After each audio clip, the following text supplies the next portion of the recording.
This is where the whole thing actually changes. The person who builds and runs a retention system for a chiropractic practice has a specific name, a VSA, a virtual systems architect.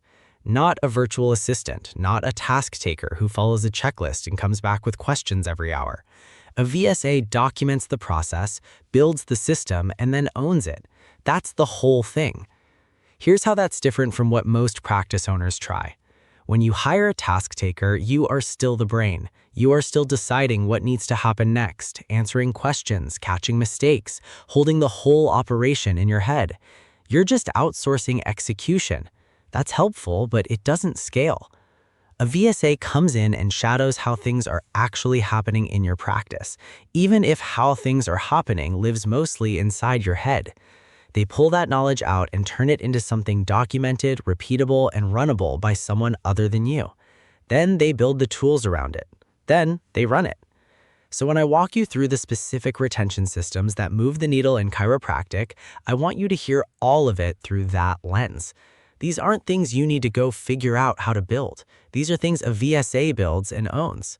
First system, the early exit intervention. This is probably the highest single ROI move in chiropractic retention.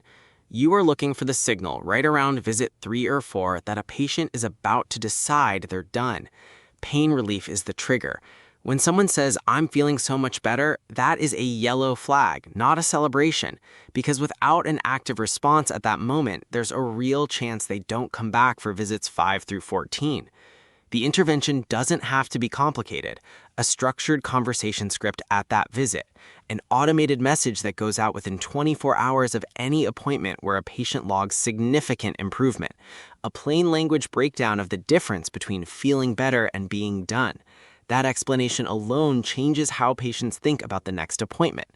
A VSA builds this flow, writes the messaging, sets up the trigger logic, tracks whether the early exit patients who receive the intervention actually come back at higher rates, adjusts what's not working. Nobody's coming to you with a question every time a patient says they feel better. The system handles it. Second system, reactivation.